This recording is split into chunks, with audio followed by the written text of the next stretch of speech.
দেখো একটা কাঁঠাল কেটে যে কেটে কুটে বেছে বুছে এরকম করে আমি কেটেছি, বাকি অংশটা আমি ফেলে দিয়েছি। আর এখানে দেখো আলু ভেজে রেখেছি আমি, আর টমেটো আর পেঁয়াজ কুচি, আর এখানে সব রকমের মশলা মিক্সচার করে নিয়েছি।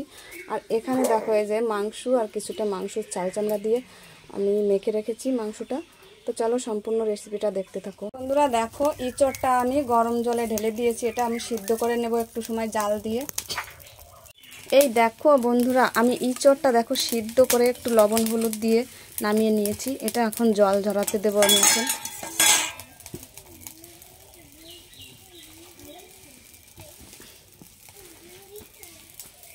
এই দেখো এটা এখন জাজরি গামলায় আমি জলটা ঝরিয়ে নিচ্ছি সুন্দর করে। বন্ধুরা দেখো গরম কড়াইতে আমি তেল দিয়ে দিছি, তেল দিয়ে তো এখন আমি সিদ্ধ ইঁচড়টা আমি ভেজে নেব।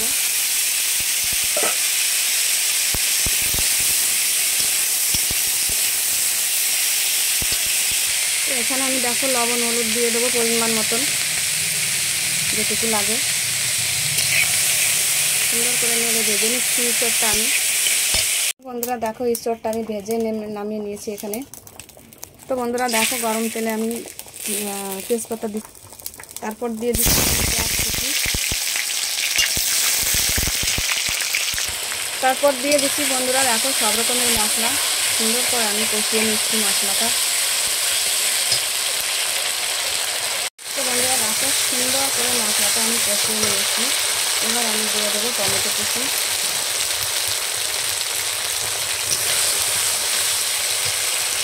মশলাটা আমার সুন্দর করে কষানো হয়ে গেছে দেখো। এখন আমি দিয়ে দিচ্ছি মাখানো মাংসটা। এখানে মুরগির ছালটাই বেশি আছে, অল্প একটু মুরগির মাংস আছে আর ছালটাই বেশি আছে। এটা দিয়ে সুন্দর করে কষিয়ে নিচ্ছি আমি। তো বন্ধুরা দেখো মাংসটা আমি সুন্দর করে কষিয়ে নিচ্ছি, তারপরে দিয়ে দিচ্ছি আমি ভাজি আলু।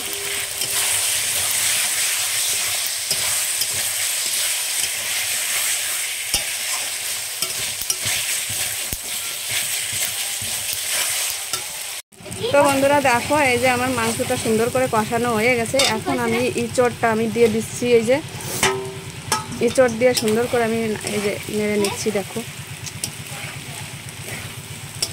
তো এখানে মশলাটা লেগে গেছে, এখানে একটু গরম জল দিয়ে আমি সুন্দর করে কষিয়ে নেব এটা।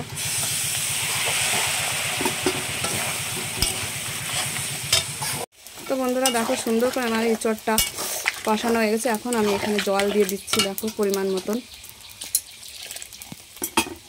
তো গাইস দেখো আমার নামানো হয়ে গেছে ইঁচড়টা। এই দেখো আমার মা নামাচ্ছে, দেখো কি সুন্দর কালার এসছে পুরো। তোমরা চাইলে একটু গরম মশলা বেটে দিতে পারো, আমি দিইনি এমনি। তো বন্ধুরা কমেন্টে জানিও কেমন হয়েছে। গাইস তোমরা কে কে খাবে ইঁচড় তো চলে আসো আমাদের বাড়িতে। কেমন হয়েছে আমার রান্নার রেসিপিটা অবশ্যই কমেন্ট করে জানাবে। পারলে একটু সবাই প্লিজ শেয়ার করে দিও। আর নেক্সট ভিডিও দেখার জন্য সবাইকে অনুরোধ রইল। সবাইকে রাখছি এই পর্যন্ত। Tata bye bye.